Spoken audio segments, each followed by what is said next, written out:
टोकाई गडावर सजला टोकाई मातेचा रुद्राभिषेक सोहळा। 11 महेश्वर मूर्तीद्वारा लघु रुद्र पूजन। संपूर्ण पंचक्रोशीतील प्रसिद्ध असलेल्या टोकाई देवराई गडावरील टोकाई माता देवस्थान येथे भक्तांच्या कल्याणासाठी टोकाई मातेचा रुद्राभिषेक सोहळा आयोजित करण्यात आला होता। गडावरील टोकाई मातेच्या मंदिरात परिसरातील 11 महेश्वर मूर्तीद्वारा लघु रुद्र पूजन करण्यात आले। यावेळी उपस्थित माहेश्वरांच्या हस्ते सर्वप्रथम मातेची विधिवत पूजन करण्यात आले।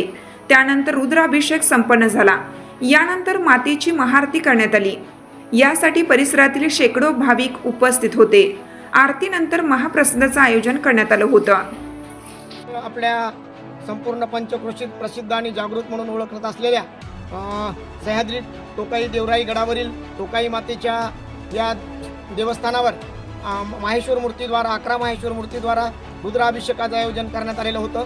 संपूर्ण विश्वाच्या कल्याणासाठी आणि सर्वत्र सुखशांती लाभावी यासाठी टोकाई गडावरील मुख्य पुरोहित कैलास स्वामी कुरुंकर यांच्या नेतृत्वात या ठिकाणी पंचक्रोशीतील विविध परिसरातील 12 माहेश्वर मूर्ती या ठिकाणी एकत्रित आले होते आणि त्यांच्याद्वारे आज हा 11 रुद्राभिषेक या ठिकाणी संपन्न झाला असून सर्वांनी टोकाई मातेच्या चरणी या रुद्राभिषेकाच्या द्वारे नंतर प्रार्थना केलेली आहे की सर्वांना सुख समृद्धी ऐश्वर्य आणि विश्वकल्याण लाभो यासाठी आजच्या या ठिकाणी रुद्राभिषेकाचं आयोजन करण्यात आलेलं होतं आणि यानंतर महाप्रसादाचं आयोजन या ठिकाणी कैलास स्वामी यांच्या वतीने करण्यात आलेलं आहे।